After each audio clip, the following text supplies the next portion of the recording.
Ollie. Thank you. Safe trip down? Yeah, it was fine. It was it was grand. I hope you don't mind me saying, did you arrive at the right station this time?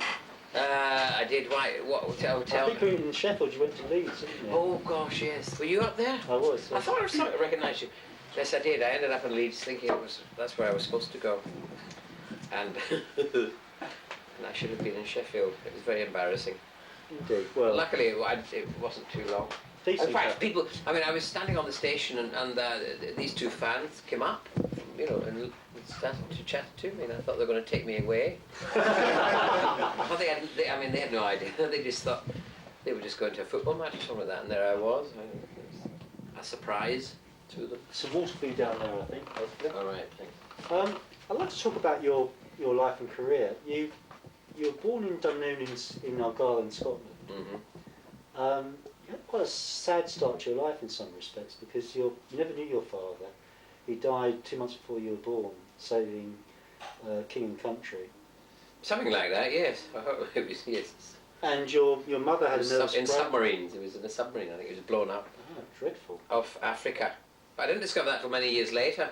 I thought I'd been killed in the Mediterranean, but then when I got Doctor Who, someone heard in an interview that my dad had been killed in the submarines, and this guy kept the history, a museum of the submarine history, and he wrote to me and said, "Well, we've tried to look up Sylvester McCoy and all this stuff, and we can't find anyone." And so I wrote back and told him my real name, and he sent me this book. And in it describes the battle in which my father was killed, which was rather strange. Interesting. And it was very interesting. But what was also doubly interesting was that he sent me the address of the captain of the German ship that sank my dad's submarine. And I thought, what am I supposed to do with that piece of information? Yes. I mean, the thing is, for me, it wasn't. It does sound sad, but I mean, I never had a father, so I didn't really miss having a father. Do you know what I mean? I do. Your mother... Sorry. So he was dead before I was born. So it was, just one of those things. I never really felt sorry for myself. As a result of this, your mother had a nervous breakdown, and for many years she was in hospital. Yeah. So you were brought up by your maternal grandmother, and also an aunt as well. Oh, aunts and uncles. I mean, that must have been a strange atmosphere to be brought up in, I would have thought, isn't it? Well, not for you, perhaps, because you hadn't known anything different yourself. So. Well, yeah, but grannies, I mean, that's quite traditional, especially, Billy Connolly, he was brought up with his granny. In fact, his mother was living in Dunoon. And Billy Connolly never visits Dunoon because of that, which is strange, isn't it? How interesting. Yeah, I mean, because his mother abandoned him, and it was his granny, I think, or his aunt, or somebody who brought him up. But he went to Dunoon, I think, once when his mother died. He did go to visit, to the thing. The only cinema out there is the studio cinema Dunoon. Was that there then when you used to go to the cinema? Or was that no, we had a great luxury. We had two cinemas when I was a little boy. One was called the Picture House, very imaginative, and the other one had what was it called? The La Scala. La Scala. Yeah, Dunoon. La Scala, Dunoon. And it was, I used to change the pictures every 2 nights. So you could always, if you wanted to, you could go every night to the cinema. Really? And that's what my mother did as I was a little boy. She used to take me as a baby. So, because there was no television. And of course, this was, she was she was lonely, so she used to go to the cinema with me. And I remember growing up in these cinemas looking at Flash Gordon and the like and whatever. I don't know if she was into Flash Gordon. Probably that not. was that was later on when we had we used to have children's cinema on Saturday mornings, and where all the kids would just go and riot. It's great fun. We just go, but I remember you could get into the cinema if you collected jam jars. It was about a halfpenny or a penny or a jam jar, and you could take the jam jars along and give them to the cinema. To the cinema as payment. And as payment. How bizarre. That was just after the war, and I suppose they were trying to recycle everything. So what would it cost, 4 or 5 jam jars to get in? I don't know, it was only a couple of jam jars to get in a Saturday morning. And they put them to one side? Yeah, where they kept them, I mean, hundreds of jam jars, it must have been. Some of them unwashed as well, I would have thought. Euro But I was, jam jars. Now we've got Euro jam. I remember collecting Coke bottles years ago as a boy, getting a penny back in the Coke bottle. Same kind of thing, I suppose, in some ways. Oh yeah, we used to go around collecting bottles all over the place. And Saturday mornings, that's how we made some money. The other thing was weddings in Scotland. That they've got this tradition, wedding. They throw money at. When they come out, the husband throws pennies to the children. We used to go around, reading all the papers when are the weddings. You wanted to become a priest at one time. Is that true? You actually. Yeah, I did. Thought about that. Well, I did. Yes, I did. I went off to be trained to be a priest, and then I nearly became a monk. I would have been as mad as Tom Bacon now, wouldn't I, if I had become a monk?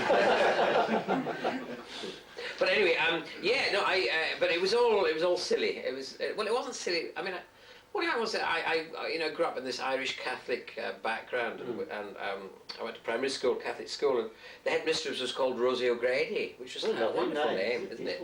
But she used to torture the generation before.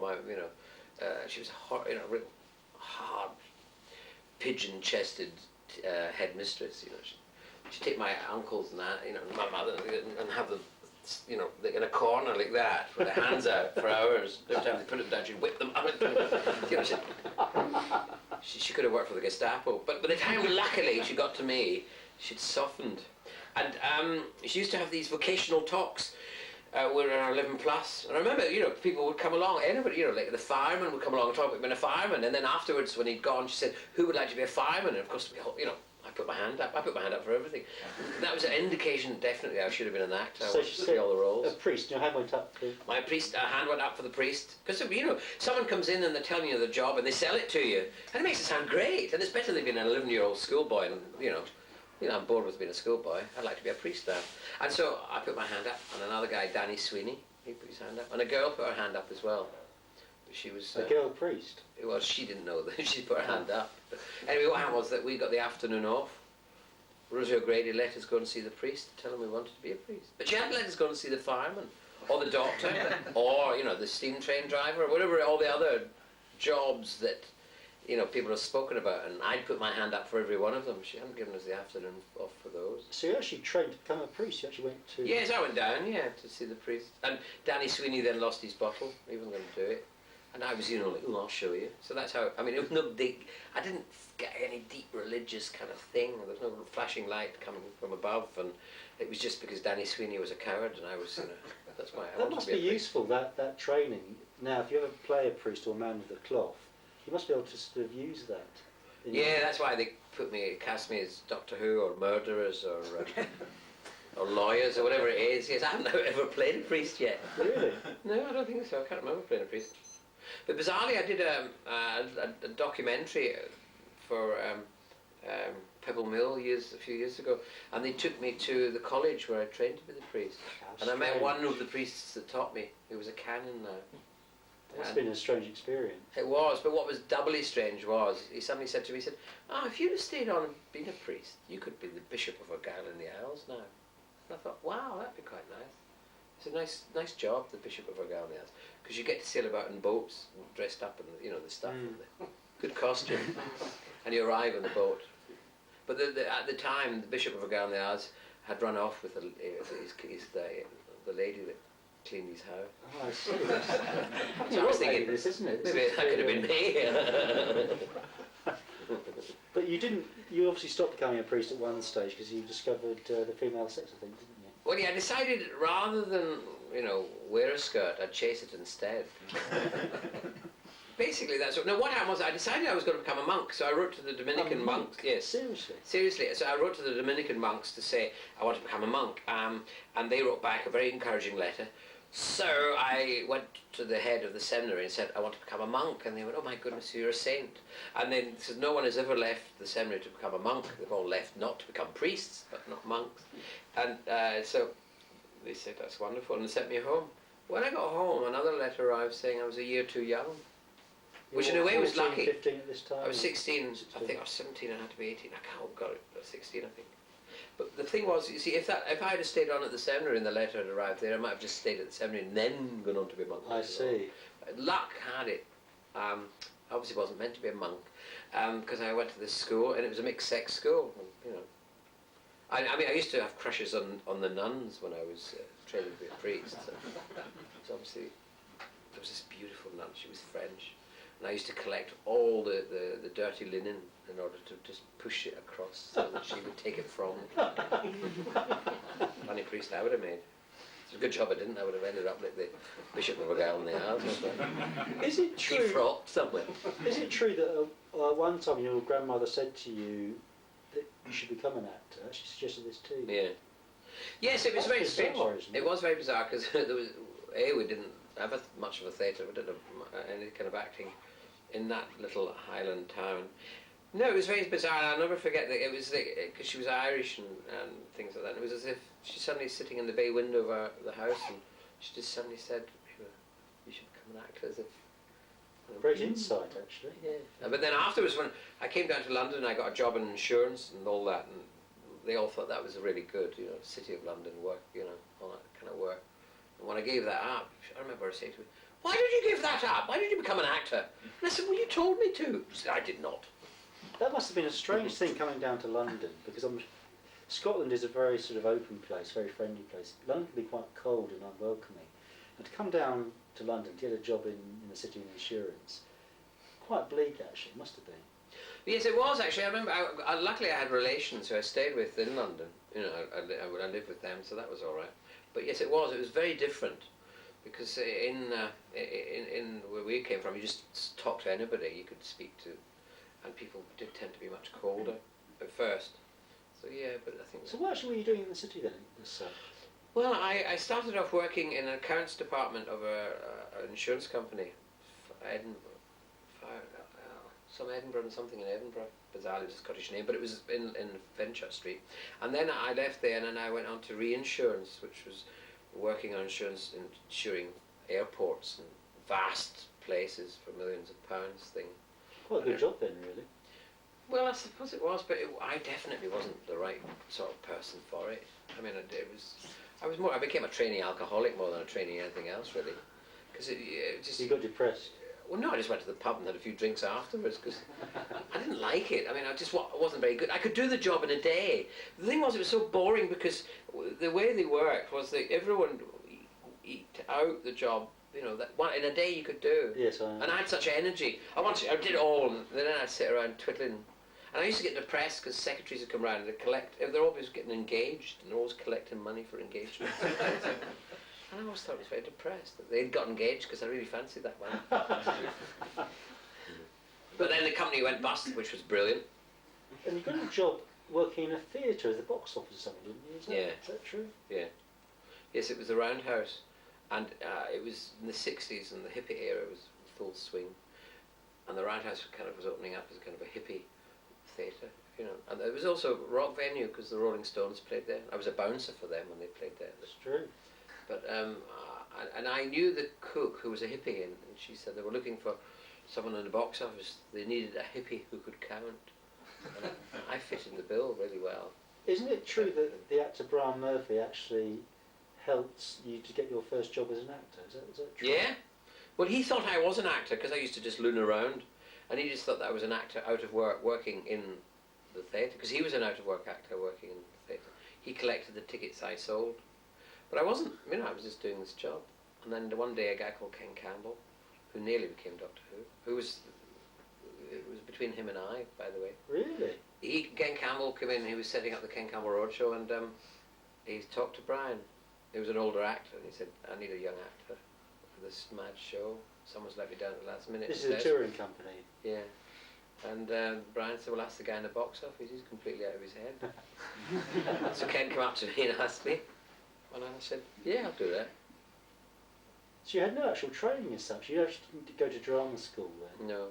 I did, there was a kind of an amateur dramatic group in Crouch End, or is it now called Cruchond? Down Sounds like croutons. Yeah, Cruch, well it is, the Frenchified it, it's just down the road from Muswell Hill, which is now called Muesli Hill. But anyway, but in those days it wasn't kind of gentrified, and so there was a place there, and when I was coming back from work on the bus, I used to see all these lovely girls going in there, so I joined it. But they told me when I was there, they said, "Oh no, you should give up. You don't have anything to do with acting. You make a good director." What was it like working on that Ken Campbell Roadshow? I mean, you went to You went all over Europe, didn't you, with that? Or? That was brilliant.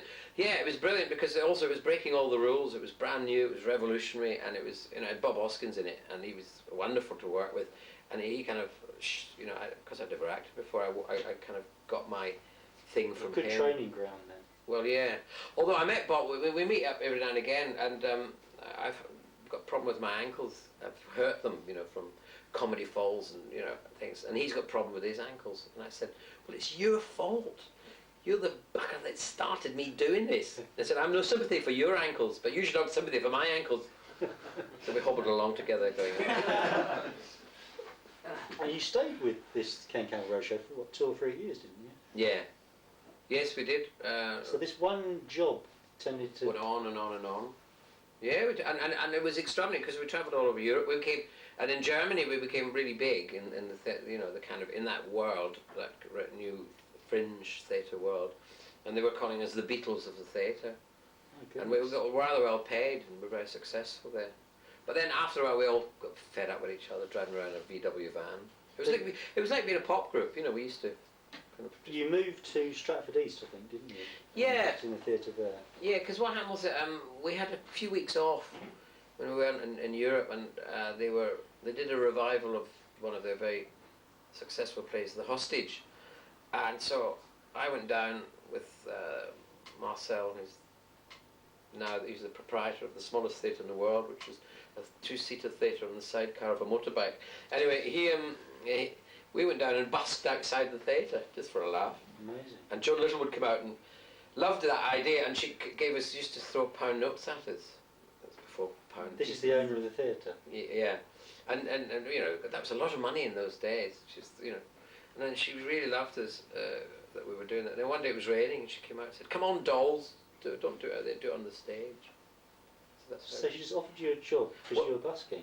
Well, she saw us basking, and then we did our show on the stage as a warm-up for The Hostage, much to the annoyance of the actors. Brian Murphy was in it by then, and Brian was standing at the side of the stage, and so was Jimmy Booth, and various other famous, you know, kind of East, it was a theatre workshop people, and they were, we would be, and we'd look, and they'd see them going, with this, get off, they want to go and do the play while we were doing mad stuff in front. But then we finished doing that, and then we went off on our tour, and then a couple of months later, she phoned up and asked me to join the group. And you stayed with her for what, 2 years or so? A couple of years, yeah, and did most of the last thing she did. By coincidence, only last week, I was up in Manchester having dinner with her. She's 80 odd now. When's the last time you saw her before that? Oh, a year or so maybe before. There was a book thing, the launch of one of her book. Joan's book, big thick book. How is she? Is she good health, is she? Oh, she's in great health. I mean, she's you know, and her brain is as sharp as a thing. She's That's one of the thing, great women, great British women. I mean, she should go down and do another place. She has her health, she has her faculties, and she helped start the Open University as well. Really? With Harold Wilson started? Well, Harold Wilson claims he was the Prime Minister at the time, but he claims it was his, you know, but it was Jenny, she was anyway, was a political lady, and Joan together kind of came up with that concept. Very bright lady then. Yeah. You then went to Nottingham, you were a rep there for a while, weren't you? Yeah, it was Richard Eyre for about, and that was great fun. I mean, and that's when I also started in television, because Vision On started, and I used to commute from Nottingham. You played an Anonymous Professor in Vision On then, did you?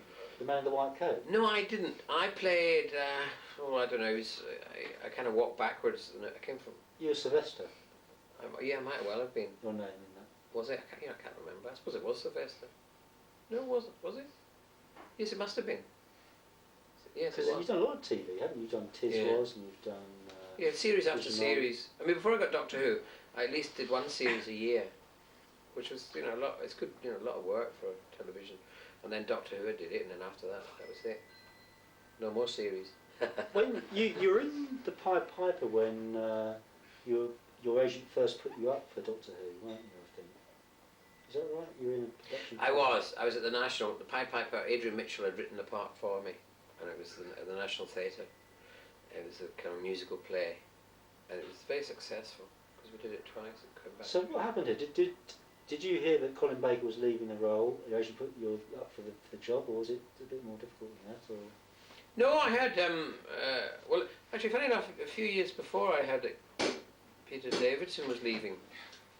And, you know, and so I got my agent to phone up then, and my agent phoned and the John Nathan Turner, and John Nathan said, sorry, you It's know, already gone. it's already gone, we've cast someone in it. So they forgot about that. And then, just by coincidence, it was on the news that Colin had left. I immediately phoned my agent and said, there's a job going at the BBC. So he phoned up, and John Nathan Turner said, you know, Sylvester who? My agent said yes.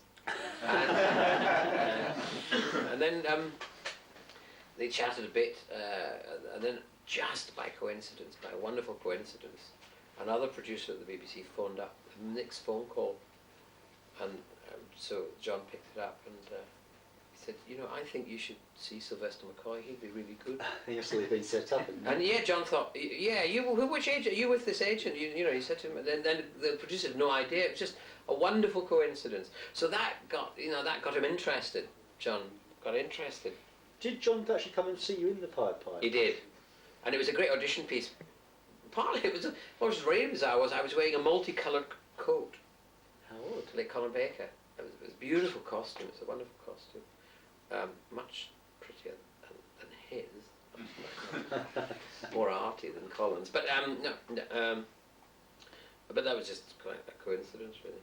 And then after that, he went back. I mean, I had gone in for an interview first with John Nathan Turner, and then he came to see the play. And then he brought me in for another interview. This is a long interview. Oh, 2 hours. That's two a and a long half hours. interview, isn't I it? know. Yeah, because normally you go in for an interview, it's only half an hour at the most. And So was it a good thing or a bad thing, do you think? Do you think he was liking what he saw? Well, obviously he did. He just, you know, and he kept talking, you know, talking and talking. But I mean, the thing is that you go in and you try and, you know, use up as much, you know, you've got a certain amount of charm, you know, that much.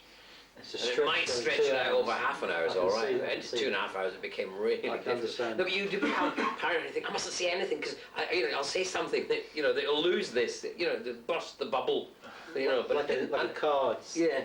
On the Or you table. know, but I never burst the bubble, or nor did I knock the cards off the table. And then, of course, there was a screen test. With Janet Fielding. Yeah. Playing the role of the companion. Yeah. And also playing the role of Margaret Thatcher, I think is one part, wasn't it? Really? Yeah, because what I mean, it was a kind of a Thatcher-like lady. Oh, I see. Not a nice lady or a hard lady. Because what happened was that they have the powers that be above John Nathan Turner said, well, yeah, It's Sylvester Jonathan McCoy. Powell you're talking about. Yeah. Yeah. They said, well, can he do anything serious? You know, can he be powerful? So they said, we have to do a screen test. So they did 3 stories, and one of them is the leaving of the companion. The other, I can't remember what that one was, and then there was the third one where I had to actually take on this powerful woman, and that was the kind of real test. I'm surprised to hear him say that because I remember you did a thing about Scott of the Antarctic. I can't remember what it's called now. Yeah, the last place on Earth. Which is a very serious piece. Yeah. Now, surely if he'd seen that, he'd have seen you do serious acting. Yes, but they wanted to see if I was powerful. You know, could be powerful. You know, like angry. Oh, You know, it's like cross. you know. But you know, there was also, you know, I think the last place on Earth was made by, you know, independent television. So Very, maybe very people good watched series, though, wasn't it was. It was great. Wonderful series to do. Was that done on location in the Arctic itself? Yeah. Must have been really cold. It looked was. cold. It was minus 56 degrees. It was so cold that you could feel the wind blowing through to your ribs. That wouldn't happen today, would it? Actually Did they do it feel on the the soundstage, wouldn't they? I don't know. They could do it now, but it was great. I loved the experience of being up in the North Pole. It was quite mad though, because it was, you know, it was supposed to be in the South Pole. They're all the same, don't they? Cheaper. The North Pole's a bit of cheaper. snow here and there. Yeah, bit of snow. But they didn't have any penguins. So what they did was they got some penguins and they put them on the snow, and I think the polar bears come along and ate them. in the South Pole they don't have polar bears, so that didn't work. I think that's brilliant. And then they got blow-up penguins, you know, but then it was gales came and blew them away. And all sorts of things. So they ended up, if you see it, there are no penguins, but no one complained. I'm digressing here. Very interesting it is as well, mind you. You got the job then. You were offered the job of the Doctor by Jonathan Powell after, or by John Nathan Turner after you'd seen Jonathan Powell. after 2 auditions, quite grueling auditions by the sound of it. And then you're given the role of the Doctor.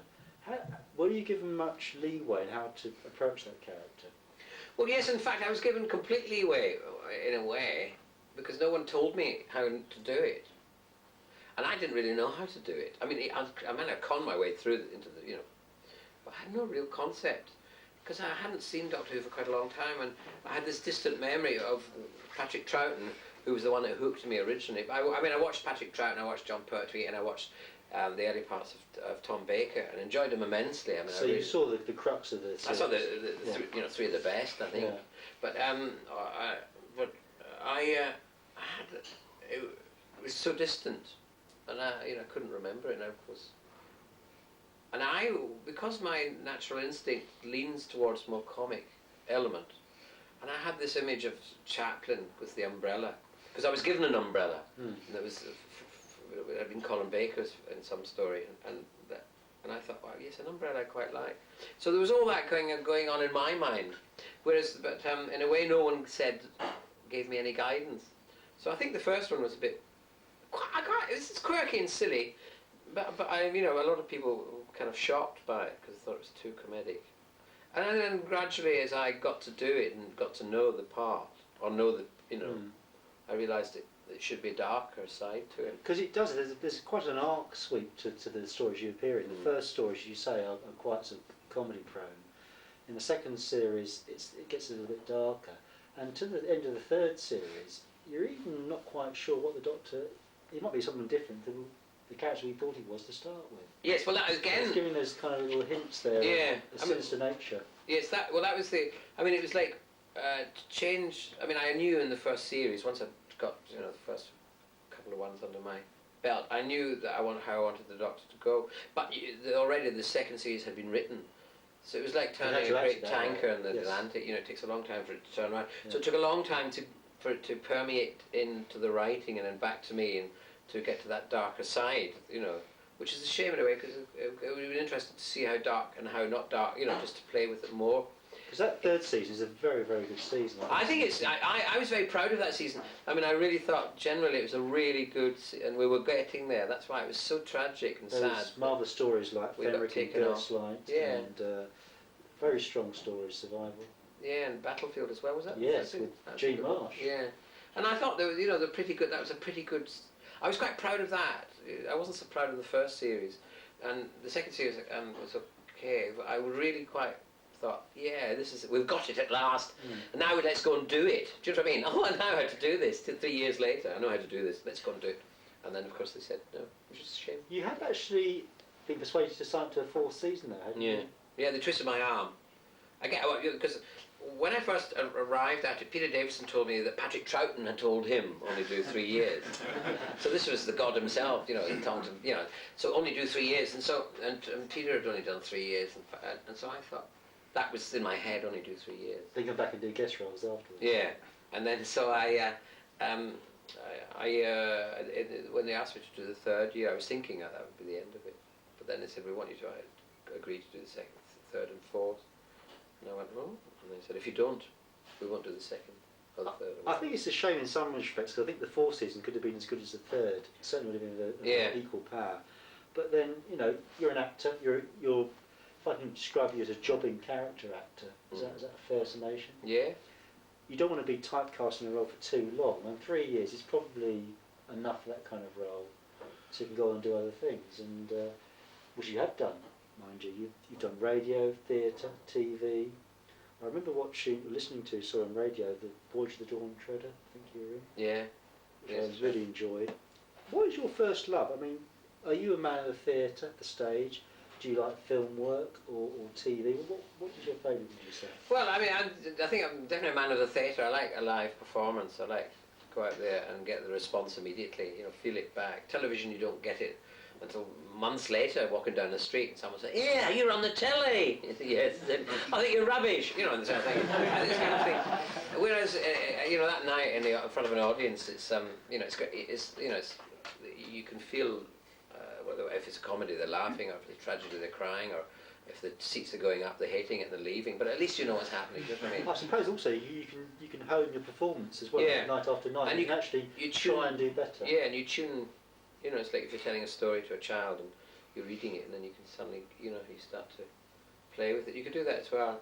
So that's why I like the live performing. But I do like making films because it works. It's like painting with very fine brush. Theatre's like painting with a big brush, Rolf Harris style. That's an interesting And then, simile, that. Yeah. But I like film. I mean, I've done a couple of films too. All kind of completely mad, playing leprechauns and things like that. With Jimmy Ellis from Z-Cars.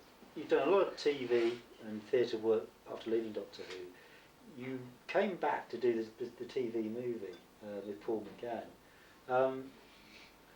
Sophie says that the best thing about that is your performance, and I must admit, the strongest part... Well, she would, otherwise she's in trouble. The strongest part of that TV movie is the opening sequences, where you're reading The Time Machine by H.G. Wells, which I understand was your own idea. Yeah.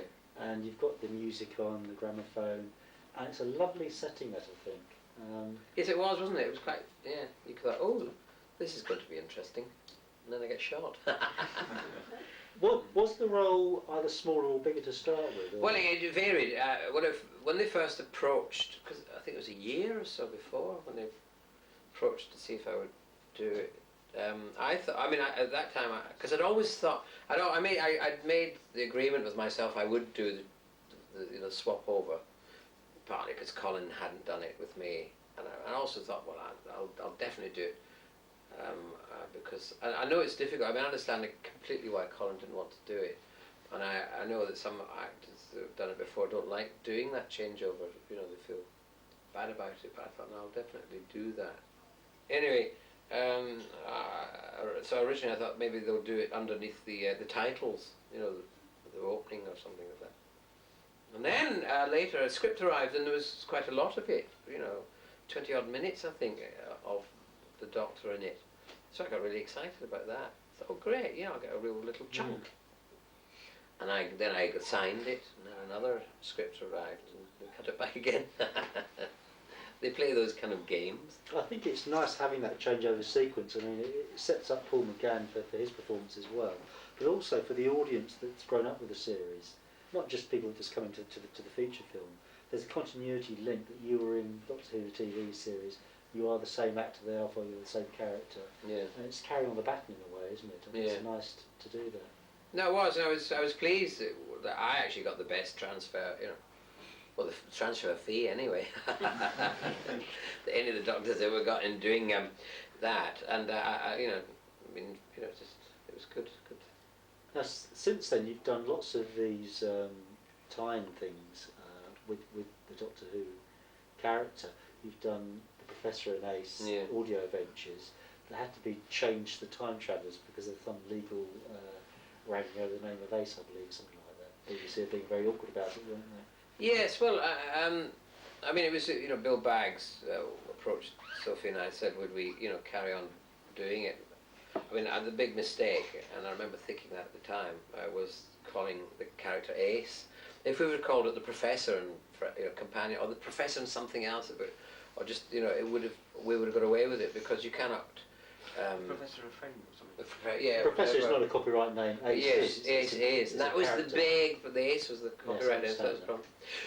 But we made them anyway, and the BBC weren't interested. But then when it was decided to make audios. Well, when it was proved that they could work, the thing was that Bill Baggs proved that these could be successful, then the BBC, I think, thought, well, we could somehow make these.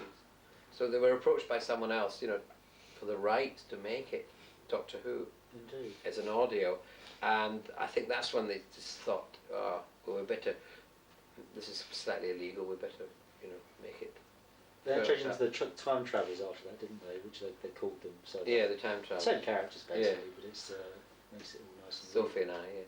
And do you like doing these audio adventures? Yeah, and good fun, because it's nice, because I enjoy it, because I did enjoy playing Doctor Who a lot, and so I enjoy going back and doing it. Something that Patrick It was nice working with Ace. when Patrick Troughton left the series, he came back in his guest star roles. Yeah. So really, he never really left the character alone. He came back every few years or so. Yeah. In some ways, you're doing the same thing because you're able to dip back into it. You have your other acting career as well. Yeah. But you can still come back and do these little vignettes with Sophie. Yeah. And they're very successful indeed. Yeah, it's nice to do. And also, the thing is, you go to conventions, and there was a time when people were frustrated, because they weren't getting any stuff, do you know what I mean? And they wanted more. They were hungry, and they were sad because Doctor Who died, as far as everyone seemed to be concerned, and that. So it felt really good just to keep that bubble going, to give more stuff to the fans so that they could enjoy it, and there was more to talk about at conventions. So that was really pleasing, and I was doubly pleased when the BBC decided, to bring back this audio, which we've already done one with Peter.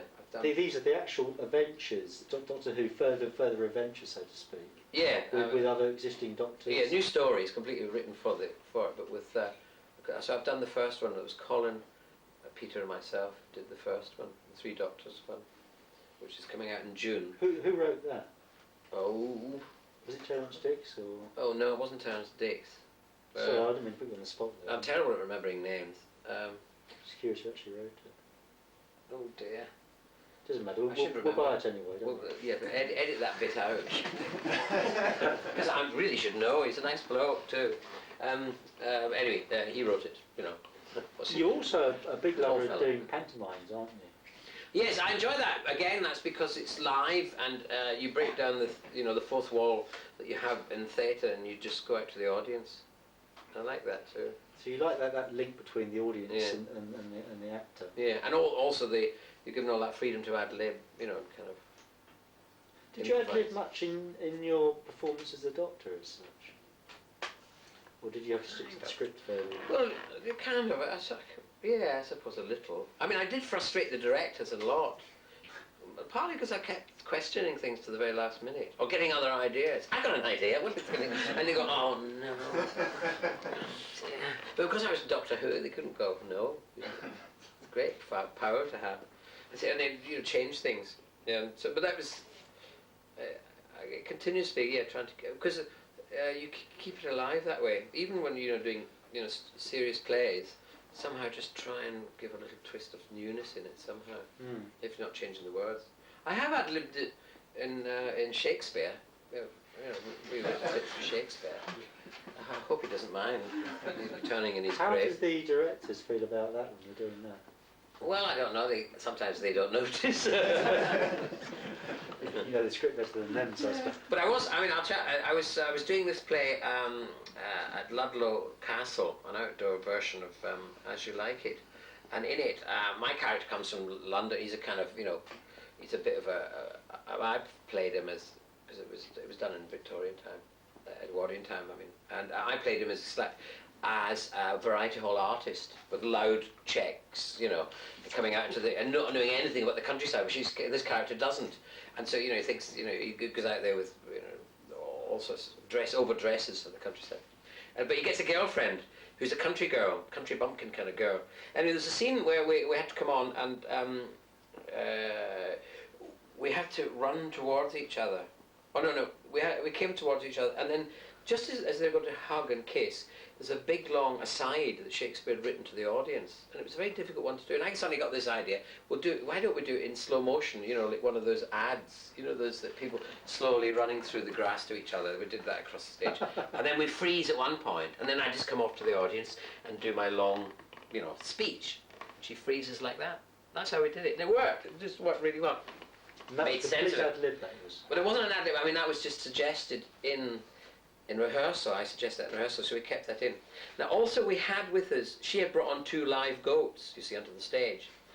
And because it was outdoors, you could do that kind of stuff. But the stage was made like outdoors as well.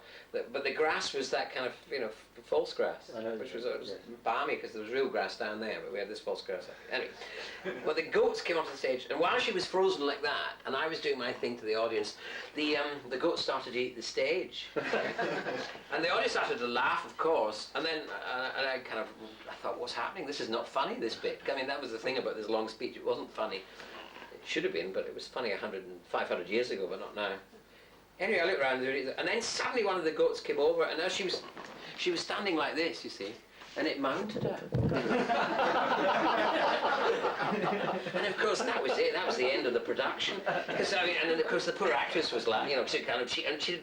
She was not in the ad libby type. She'd stay frozen, but she was actually laughing, but terrified as well. And so I suddenly looked round and I thought, and the laughter. It was just huge laughter from the audience. And I had time to think, and I suddenly said, the ancients of old did say, never with kids and goats do play. And of course that brought the house down as well. That was quite good. That was a good start to the network, I think, that time. I think at this stage we'll open it up to people from the audience who might want to ask a question. Is anybody out there? Yeah. On the first evening of Channel 5, which was about the first and last time I watched it, your film where you played Michael Sams was on. Yeah. Which was a particularly unpleasant part. It was. Do you find it more interesting to play out-and-out villains than good parts? Well, no, I mean, it's not more interesting, it was just challenging, really. I didn't really enjoy doing it, but yet I did enjoy doing it. I mean, I felt really... I used to do a scene and then come out and try and make people laugh, which was quite nice, because the people, the people who worked on the film, that, were quite used to get free entertainment. Yeah. Is it perhaps worse... Sorry, I'm asking a second supplementary No, that's all right. Is it perhaps worse because you were playing a real person? Yes, it was much worse, because, like in the Silence of the Lambs, what's his name that... see, I'm really bad at names. Tony Hopkins, yeah. I mean, Tony Hopkins was brilliant in that and deserved all the Oscars and the plaudits he got for it. But while watching it, you could see that, in a sense, the actor was enjoying playing that. There was a real kind of sparkle inside him playing this kind of villain, because it's not real. Whereas Michael Sams, you couldn't do that. You just couldn't find that. And actors tend to find something in the characters they like. I couldn't really find anything I liked in that character.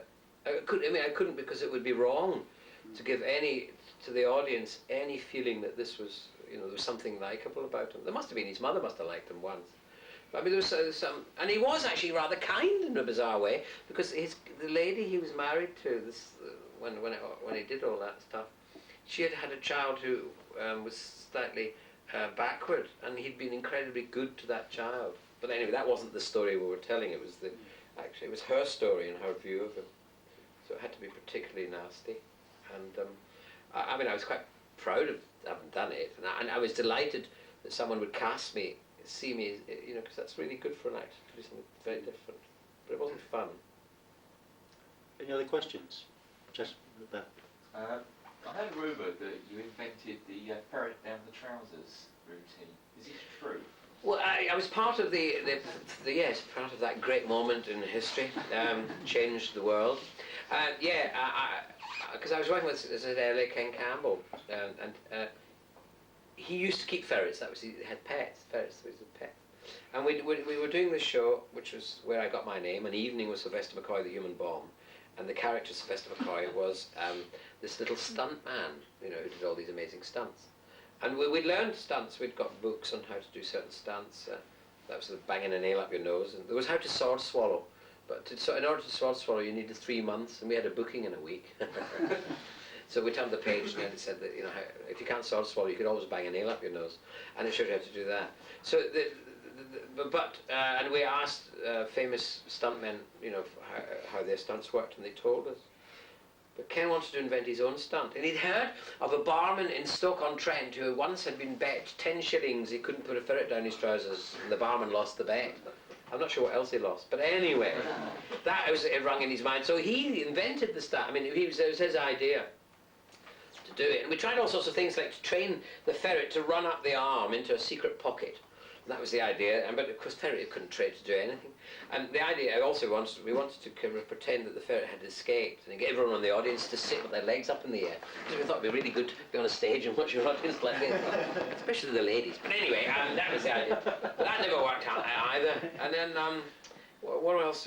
So one day, because I had baggy trousers, you see, and you tie a piece of string here. I wouldn't try this at home. And you tie a piece of string here, and then I said, "Oh, stick the damn thing down," and he did. And it went to sleep.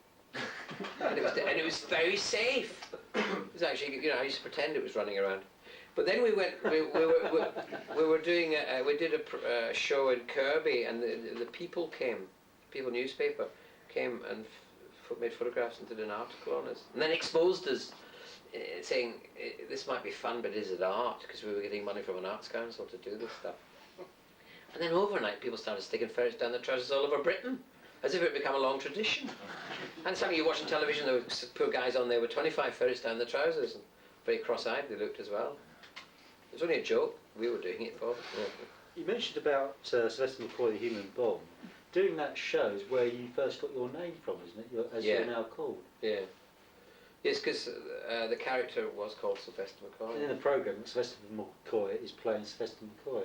Well, yeah, because Ken approached me. I mean, as I hadn't been an actor, I'd called myself Kent Smith, and it never fitted that name. It sounds like a matinee idol name, Kent Smith, square-jawed American Ken. My name's Kent. There's a Kurt Smith, I think, isn't there?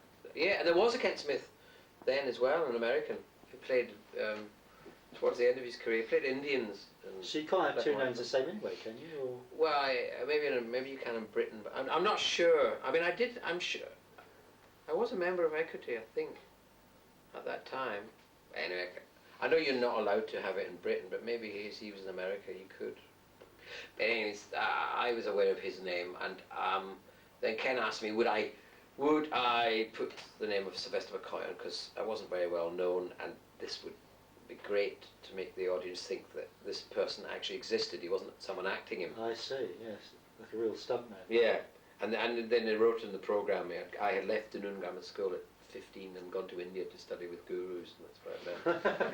These amazing things. It was, and so we did that. I think, yeah, why not? That'd be a laugh. And then I thought, got a good name. I think I'll keep it. Why not? Any other questions for Sylvester McCoy? Heard you say before that you're not a great fan of sort of costume drama on television, and you had a role in Tom Jones, which was very good. Was that something you enjoyed, or was it just another job? No, I enjoyed that. I enjoyed it immensely. I mean, I'm not in favour of costume drama. It's, I mean, I think we do it very well, but I think that is a shame that we're always doing costume dramas. Do you know what I mean? I've got this theory that the reason in the 60s there was a revolution politically and socially in life, and Britain became a place that looked to the future, during the 60s, and in that time we created, Quatermass, Doctor Who, lots of amazing, really good science fiction stuff. A for Andromeda. Yeah, whatever. I mean, I can't remember all of this, but there was that great creation of stuff like that, and then we moved into the 80s, and it became something of harking back in many ways to the past. It was like Victorian ideals were good, all that kind of stuff. And we weren't, whereas in America, you see, they're continuously looking to the future, and in a way, I think that's why they produce so much science fiction, because they're looking... They're forward-looking, aren't they? They're forward-looking. Yeah, they're looking at, as I say, forward into the future. Really. Whereas... We're digging into the past. We keep digging into the past, you see. So I'm not against them themselves. I mean, they're very enjoyable. I mean, I liked Tom Jones. I thought it was great fun, and I enjoyed watching it, enjoyed being in it. But and Jane Eyre was on. The girl that was in Tom Jones was. I'd first seen her in Jane Eyre, and she was absolutely stunning in that. So I do like them. It's not I don't dislike them, but I just think that it's a pity we keep making so many of them, and we could do more. And I do think it's to do with our society, because society, if we start looking towards the future, and that's why I think maybe we might do Doctor Who again, because although it's about parking to the past, it is something future, and there is a feeling of the moment we're moving to the future again, thinking forward. Any other questions? Chap again. Yeah, me again. In episode 1 of Dragonfire, what the hell was the cliffhanger all about? Yes, I can't remember. It seemed like a good idea at the time. Because I suggested it in a way, that hanging What on. sort of about in the 500th cliffhanger or something? Was any? No, not to do with. It wasn't an anniversary of cliffhangers. Well, Is that what you mean? No, because you reached the 500th episode or something. Had we? Yeah, because on the Radio Times did it. Oh, I see. I can't remember that bit. I don't. That might well be true. That was reached a big number in the episode Yeah. as well for that one. Oh, I see. That had any influence on I don't think so. No, there was a reason. There was a logical reason at the time. There was an actual logical reason. That Can't because say it. no, but I got lost in the cutting. I think because I was supposed to get down from there somehow. I think it's probably, because they cut you suddenly from one minute you're up Yeah. and the next minute you're...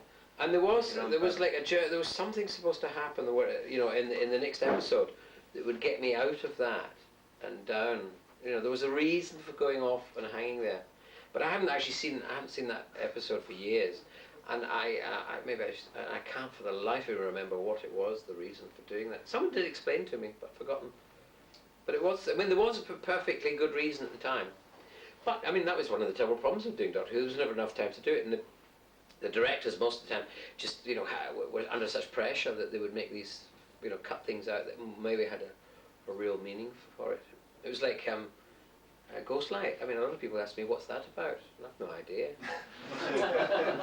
But I enjoyed it. It's a good story. Though. Good story, but there was a bit, I think it needed another episode, I think, and it would have cleared, really explained that there was talk of doing a lot of the another episodes in the stories you appeared in were 3 episodes, not 4, weren't they? Why Yeah. was that? I don't know, really. The cutbacks. Was it cutbacks? I have no idea why that was, because That was a cutback. I just thought that's what it was, at the time. I just thought, Cutbacks. Isn't it? Yeah. Isn't it true one of them was going to be shot in black and white at one time? Right, yes, What yes. story was that? No, it's the one with Helen H. Happy. Happiness Patrol. Yeah. See, I can't remember anything. Names. Happiness Patrol, that was the one. And I was really disappointed when I discovered that they had planned to shoot it in black and white, and also to use that, film noir angles of the 30s, angled shots like that, kind of. So they got cold feet at the end of that? Yeah, and I didn't know, if I'd known it wasn't until afterwards when we shot it, they were talking about it. Then I would have gone, no, you've got to do it. I would have, So you think we should turn down the colour and watch it Yeah. in black and white then? watch it in black and white. Have you done it? Have you tried I that? haven't, no, perhaps I should. I'd be interested to know what people thought of it, but I think it should be, because also the set, that was one of the things I didn't like about, was doing stuff in the studio when the set looked like a set. In Ghostlight, it looked good It was a inside, it looked like a beautiful set, house, that, it's a wasn't great it? set. Yes, yes. Whereas in Happiness Patrol, it looked like a set, didn't it? There was another Or planet. Dragonflight, like I said as well. Yeah, and in a way, that was a shame. And if it had been done in black and white, I think it would have made it look less like a set, and given it also that, quality, because it was written like that kind of 30s film. It would have gone against the BBC dictum though, not to have primetime TV with black and white pictures there. Yeah, no, but the rules are meant to be broken. And that's true. But I knew though that my sons, you see, were getting into black and white films, and in fact, Tarantino's been doing them. People have been making black and white films, haven't they? Woody Allen's been doing it. Yeah, it's like it was coming back in. I was in tune with them, and they were in tune with what was happening, and we could have blazed a little trail for that kind of effect, But also the shots, because those angle shots sometimes give attention to So a moment. like the cabinet of Dr. Caligari, a bit like that. Yes, Very yeah. strange corridor. And those early Draculas, and not Dracula, those black Bela drapes. Lugosi. Yeah, kind of. And the sets. So two light bulbs shining on the eyes from below them. Yes. Any other questions? Oh, that's it. I'll get one. What is your favourite story? People keep asking. I think it was Ghostlight because I enjoyed playing I thought the writing for the Doctor was really good in that. Although, I didn't really understand what it was about, but I enjoyed doing it. I remember reading Survival and was very excited by that and reading it, thinking, oh, this is good. And I was delighted that it was written by a woman. I thought, good, there's not enough of that going on. It would be good to get that into it. I enjoyed that. And then I had a double enjoyment with Survival because we were filming in the deserts of Dorset, which is a big sandpit in Dorset, and it's huge. And it was very hot. And it was like making a spaghetti western. It was over 100 degrees. And of course the BBC, in its wisdom, didn't give us any shade. I was lucky, I had an umbrella. I'm not daft. So I was under my umbrella. But then the girls and guys that had to play the cat people, were all on that funfair, were dying of heat. I mean, really uncomfortable. And one of the girls got so fed up, she just stripped the whole thing off and left over the sandpit. And we never saw her again. You saw her running off into the distance. But she forgot she wasn't wearing very much underneath the thing when she left. It was a great sight to behold. that makes it one of the favourite ones as well, for the wrong reason. Because Survival and Ghostlight, and some of them were filmed out of sequence. Ghostlight was the last one actually to be made, wasn't it? Was it? I think. Yeah, it was your Is that studio. right? Yeah. Was So it? Survival. It was actually the one that I actually saw in the studio being made. So. Was that Did the you- last one? one? You were It was the there, last were you, one. Chris? All right. Yeah, for that one. Yeah. But then, but Survival was the last one going out. Yeah, but they didn't always you didn't always film. You filmed them not always in order. Oh no, I realised we did that. But then I was just thinking that because suddenly that last speech that I make in It's a great speech. Survival, Yeah. that was given to me Somewhere at the the last tea is minute. getting Yeah. cold. Yeah. Somewhere For some there is- reason, yeah. I think you always quoted that Nathan Turner had a strange feeling about that one. He Right. got you to do a speech at the end of it, Yeah. purely To give a fear. just in case. In case it went one way or the other. Yeah, he was. I think he was playing it safe. I think. Yeah. It is because it's strange. Looking at that Yeah. story, it does have an ending. It ties up, doesn't it? Really? Yeah. Yeah. But also it can leave it open for us It to left come it back. open. Yeah, did leave it As well, open. we're going off didn't to it, have really? tea somewhere and Yeah. whatever it was we did. Such a long time ago. Is that it? No more questions? Yeah. Oh, one more. There was one particularly dramatic moment, I thought, when you've been sort of there being nice all the time and then suddenly starting slagging off Ace unmercifully. And I thought that really worked as a tremendous dramatic moment. It was just Which sitting there story saying- was that in? Oh dear. Alright. Crash of Heaven. Yeah.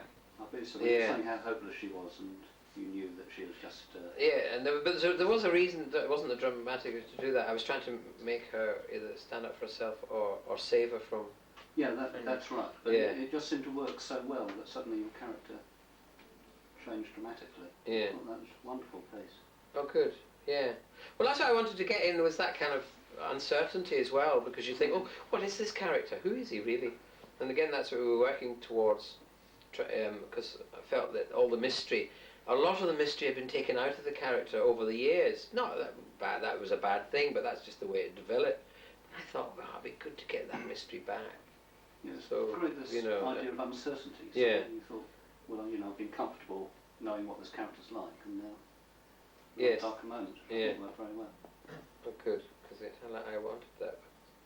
Dennis. Could I ask, if in their wisdom the BBC did decide to bring it back as a TV series, and they said, okay, we'd like you to play it again, would you consider doing it again, or would you think now that the break's been too long? No, actually, I would do it again. I think I'd be. In fact, you see, if I'd been asked this question about 10 years ago, I might have said no. But now I would. And also, I think I'm more of the right age for it. Mm. Because I always thought the Doctor should be a more mature person. Because I mean, although you've transformed from the in the film, there's no Yeah. reason why they couldn't go back to before. Oh, they could do anything, They could do really. anything. You know, Yeah. Between the Between last the- episode between the Yeah, last they and could, the they could bring TV. Tom Yeah, Baker back as well, yeah, couldn't they, if they yeah. wanted to. I mean, they have such freedom in that way. They could do anything they wanted. But no, I mean, if they asked me to, I would. I don't think they will, but if they did, I would. I'd really pleased and felt that I'd be, that I'm the right age. Because as I say, that I think I like the idea of having a superhero who wasn't young and wearing his underpants outside his trousers. I just thought, and there are enough of them, to, for those that need, young heroes. I think that's good, Superman and Batman and all that stuff. And it's good to have an older, maturer one as well, who uses his head more than his brawn. And I think that's a good Well, I think it's a very good storytelling example. device. People to see as well. Yeah, it's a good Give them example. problem, yeah. Yeah, You but don't- also you can have, the companions can be the ones with their underpants outside their Yeah, trousers. yeah. Especially the lady companions. But anyway, or do you know what I mean? And you can have all those elements in the story, but at the same time you've got this other central character who thinks with this most of the time. For the time being, Sylvester McCoy, thank you very much indeed. Pleasure.